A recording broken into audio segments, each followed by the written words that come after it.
Bismillahirrahmanirrahim. Assalamualaikum warahmatullahi wabarakatuh. Sobat-sobat, kita bersama lagi di channel saya dalam dakwah Islam pencerahan. Sobat-sobat yang pro maupun yang kontra dengan dakwah pencerahan saya. Sobat-sobat, ada satu komen, ya. Komen ini ditulis di halaman komen channel saya oleh sang komandan Laskar Aswaja, sobat-sobat. Demikian dia menyebut dirinya. Gagah sekali ya, sobat-sobat. Dan dia akunnya mengambil nama Al-Qudsi.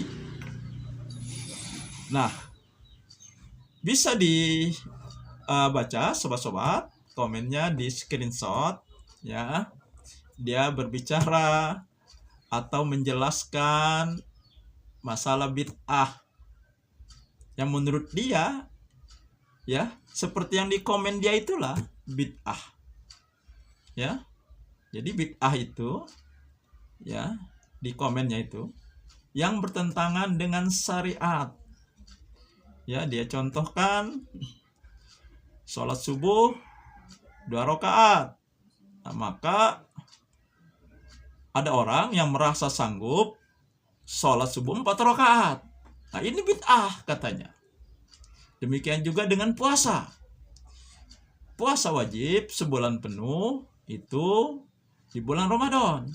Tapi ada orang yang ingin berpuasa sebulan penuh di bulan Syawal. Itulah bid'ah katanya.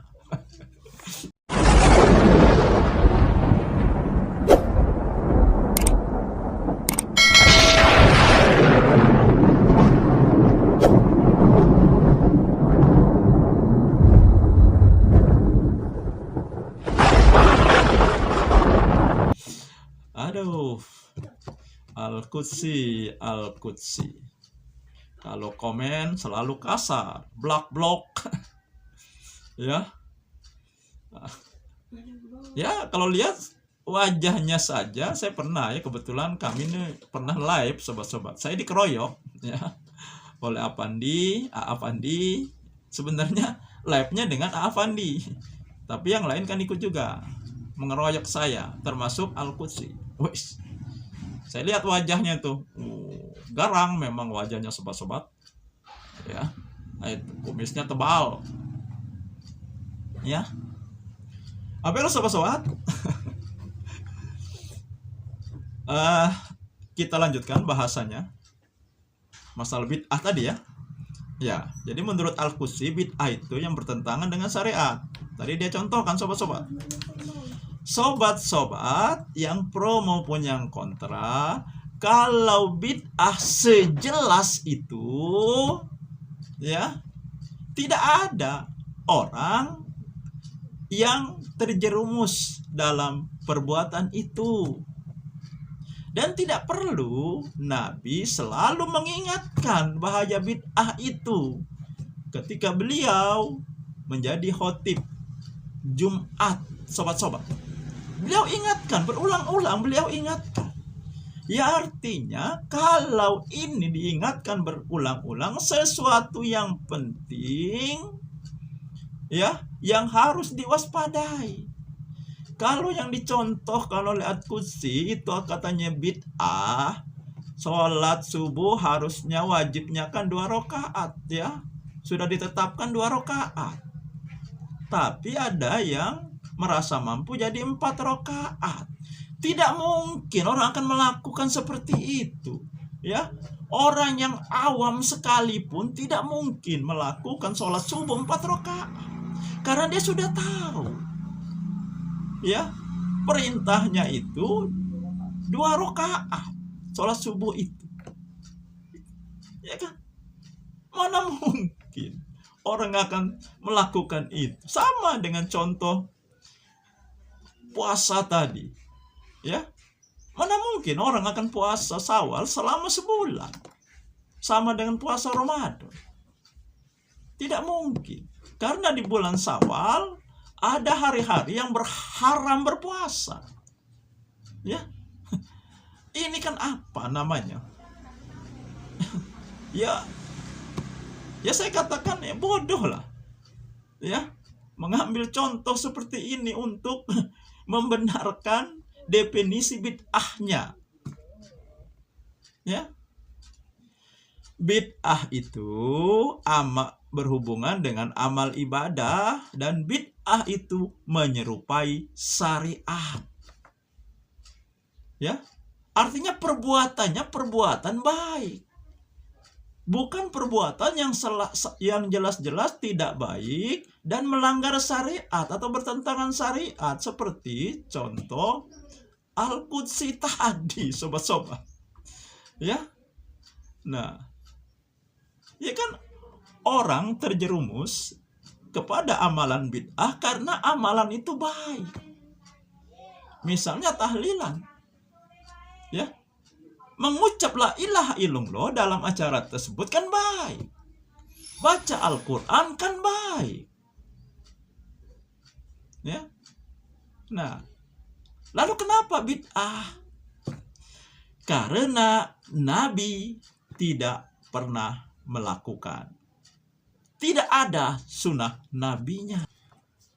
Ketika Khadijah meninggal, Rasulullah tidak mentahlili istrinya yang sangat berjasa, sangat dicintainya. Rasulullah meninggal, sahabat juga tidak mentahlili beliau. Aisyah juga tidak mentahlili Nabi. Nah, di situ masalahnya. Jadi, baik menurut kita, menurut pandangan kita, belum tentu baik menurut Allah dan Rasulnya. Kalau itu amalan yang baik, ya, yang bisa membantu mayit di alam kubur, tentu kan Nabi yang paling pertama melakukannya. Tetapi kan tidak. Ya, kemudian sahabat melakukan juga tidak. Lalu kalau Nabi tidak melakukan, kenapa kita melakukan? Sahabat tidak melakukan, kenapa kita melakukan?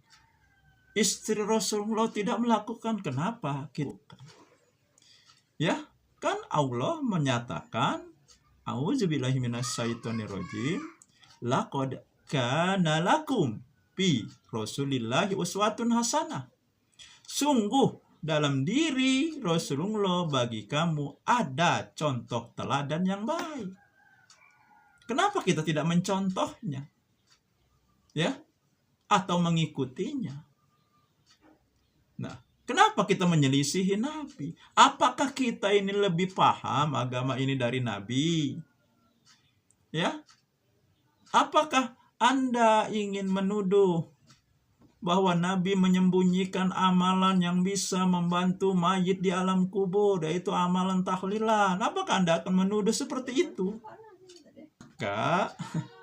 Nah, karena ini, ya, bahwa bid'ah itu menyerupai syariat dalam pandangan manusia baik, pandangan kita baik, ya, karena menyerupai syariat, maka banyak orang yang terjerumus, ya, melakukan kesalahan, kesesatan tanpa sadar karena merasa itu perbuatan baik dan berpahala. Maka kata-kata yang mengatakan iblis, setan lebih mencintai bid'ah daripada maksiat, artinya setan, iblis lebih mencintai pelaku bid'ah daripada pelaku maksiat. Karena pelaku maksiat melakukan maksiat sadar itu perbuatan dosa, perbuatan salah. Mungkin saja suatu saat pelaku maksiat akan bertobat, meninggalkan perbuatan maksiatnya. Akan tetapi pelaku bid'ah sulit untuk bertobat karena dia tidak merasa berbuat salah. tidak merasa berbuat kesesatan, akan tetapi merasa berbuat baik dan berpahala. Jadi merasa seperti itu, sobat-sobat. Ya memang ada, ya, yang akhirnya diberi hidayah Allah, ya, meninggalkan perbuatan bid'ahnya, seperti misalnya Kiai Haji Mahrus Ali, ya, seorang kiai sering memimpin tahlilan, tetapi bagi orang yang mau mencari kebenaran, bukan mencari pembenaran, sobat-sobat. Nah, jadi sobat-sobat, kesimpulannya apa yang disampaikan oleh sang komandan Laskar Aswaja Al-Qudsi, bahwa bid'ah itu yang bertentangan dengan syariat itu salah, tidak benar. Kalau bid'ah itu seperti itu, mudah sekali meninggalkannya. Dan Nabi tidak perlu mewanti-wanti, mengingatkan bahaya bid'ah, ya. Dan Nabi kan menegaskan, barang siapa mengamalkan satu amalan tidak ada dasarnya dari kami, maka dia tertolak. Ya, artinya apa yang kita amalkan, ya, mengatasnamakan agama, apalagi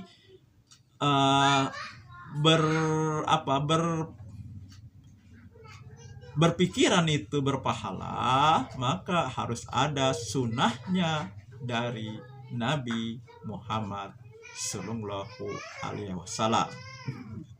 Ya, nah jadi kepada Al-Qudsi, ya,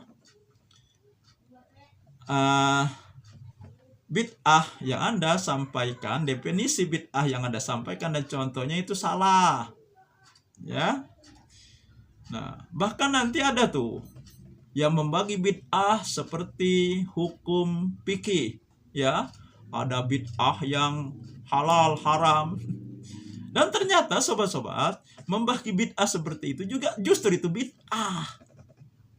Tapi nanti sobat-sobat, ya, kita akan bahas di konten video berikutnya. Jadi sampai di sini dulu sobat-sobat yang ingin saya sampaikan. Semoga ini menginspirasi dan mencerahkan. Nasrum minallahi wa fathun qarib. Wassalamualaikum warahmatullahi wabarakatuh.